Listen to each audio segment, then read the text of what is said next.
ជំរាបសួរបងប្អូនថ្ងៃនេះនឹងខ្ញុំមានមុខម្ហូបចែកជូនបងប្អូនសម្រាប់រៀនធ្វើនៅចុងសប្តាហ៍ឬក៏ពេលទំនេរបងប្អូនអាចរៀនធ្វើបានម្ហូបនេះគឺសម្លស្ងោរជើងជ្រូកជាមួយមើមត្រាវវិធីធ្វើងាយមិនសាំញ៉ាំច្រើនងាយស្រួលធ្វើអញ្ចឹងបងប្អូនសូមមកមើលគ្រឿងផ្សំមានដូចតទៅមានមើមត្រាវចិតរួចហើយនឹងជើងជ្រូកនេះនាងខ្ញុំបានស្រុះរួចមួយទឹកហើយតោះយើងចាប់ផ្ដើមនេះដំបូងយើងយកជើងជ្រូកដែលបានកាប់លាងស្អាតមកស្រុះចំនួន10នាទីដើម្បីកាត់ក្លិនមិនល្អរបស់ជើងជ្រូកបន្ទាប់ពី10នាទីនាងខ្ញុំស្រង់វាចេញហើយយកជើងជ្រូកនេះទុក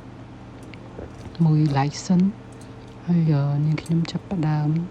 ដាក់ឆ្នាំងថ្មីដើម្បីឆាជើងជ្រូករបស់យើងហើយចាប់ផ្ដើមតែមុននឹងឆាគឺនាងខ្ញុំដាំទឹកមួយឆ្នាំងសិនទឹកនេះសម្រាប់យកទៅចាក់ដែលពេលយើងនៅពេលដែលយើងឆាជើងជ្រូករបស់យើងរំលីងហើយរំលីងក៏បានហើយឆាក៏បានលើទឹកបានពុះរួចរាល់យើងលើកទុកមកម្ដុំសិនបន្ទាប់មកយើងចាប់ផ្ដើមដាក់ឆ្នាំងធំមួយយកជើងជ្រូករបស់យើងដែលបានស្រុះមួយទឹកមុននេះណាមករំលីងវាឲ្យឡើងឈ្ងុយសិនដំបូងយើងដាក់ខ្លាញ់ឬក៏ប្រេងអូលីវក៏បានដែរបន្ទាប់ពីខ្លាញ់បានក្តៅហើយយើងដាក់មើមខ្ទឹមចិញ្ច្រាំចូលយើងធ្វើការកូរខ្ទឹមរបស់យើងឲ្យឡើងពងកលាតឲ្យឈ្ងុយបន្តិចមកបន្ទាប់មកយើងយកជើងជ្រូកចាក់ចូលហើយធ្វើការកូរត្រឡប់ទៅត្រឡប់មកឲ្យសព្វសាច់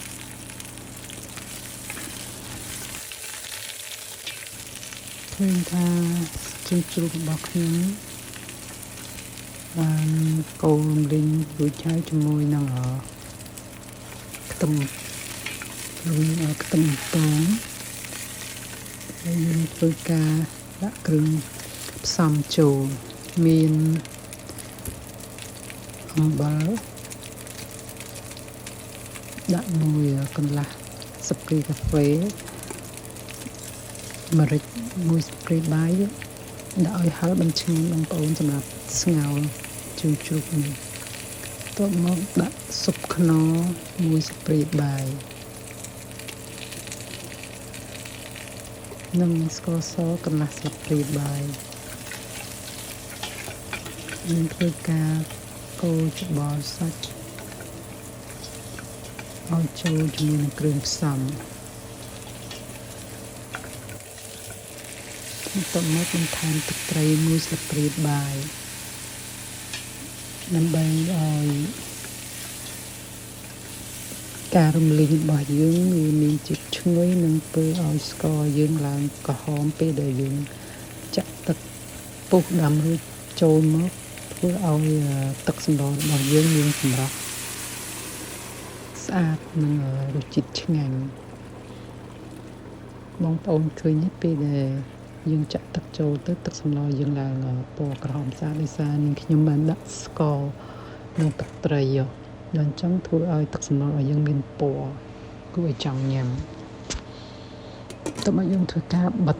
ដុំងាស់ទុកចោលរយៈពេល30នាទីឥឡូវយើងមកមើលការបំពងមើមត្រាវរបស់យើងបន្តទៀតពិធីស្ងោរមើមត្រាវនេះបងប្អូនខ្លះគាត់អត់យកមើមត្រាវទៅបំពងទេគឺគាត់កាប់មើមត្រាវហើយគាត់ដាក់បង់ក្នុងសម្លចូលតែសម្រាប់នាងខ្ញុំធ្វើការបំពងត្រាវជាមុនសិនដើម្បីកុំឲ្យមើមត្រាវរបស់យើងពេលដែលដាក់ចូលទៅក្នុងសម្លស្ងោរជើងជ្រូកយើងមើមត្រាវយើងអត់បែកគឺនៅដុំល្អនាងខ្ញុំតែងតែធ្វើបែបនេះរាល់ពេលស្ងោរជើងជ្រូកជាមួយនឹងមើមត្រាវហើយយើងងាកមើលស្ងោរជើងជ្រូកយើងរងាស់ រយៈពេល30នាទីរួចហើយឃើញថាជើងជ្រូកអាចទទួលយកបានគឺផុយបើអត់ទាន់ផុយគឺយើងអាចបង្គាប់បន្ថែមទៀតចឹងមើមត្រាវរបស់ខ្ញុំក៏ចាប់ផ្ដើមចិនបដាហើយដែរឥឡូវឃើញថាចិន 100% ហើយគឺត្រាវនេះខ្ញុំបំពងតឡើងចិនហ្មងបងប្អូនឡើងស្រួយអាចញ៉ាំលេងបានគឺវាឆ្អិនហើយមើមត្រាវនេះអញ្ចឹងបងប្អូនយកទៅដាក់នៅក្នុងសម្លរបស់យើងឆ្នាំងស្ងោរយើងនេះគឺរយៈពេលតែ5នាទីឲ្យបានហើយព្រោះដោយសារមើមត្រាវយើងឆ្អិនហើយយើងមិនអាចងាស់យូរទេបើងាស់យូរធ្វើឲ្យសាច់ត្រាវយើងវាលែងសូវឆ្ងាញ់អញ្ចឹងរួចរាល់ហើយយើងទៅមើលសម្លរបស់យើងវិញតោះឥឡូវស្ងោររបស់យើងអូខេហើយឃើញថាឆ្អិនល្អហើយជើងជ្រូកចឹងយើងចាប់ផ្ដើមយកត្រាវបំពងរួចហើយមកដាក់ចូល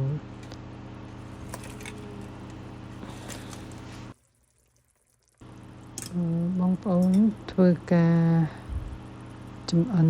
ត្រាវនេះរយៈពេល5នាទីទៅ10នាទីបន្ថែមទៀតឥឡូវឆ្អិនហើយបងប្អូនយើងបង់ស្លឹកខ្ទឹមចូលរួចជាការស្រេចសូមអរគុណបងប្អូនដែលបានទស្សនាវីដេអូ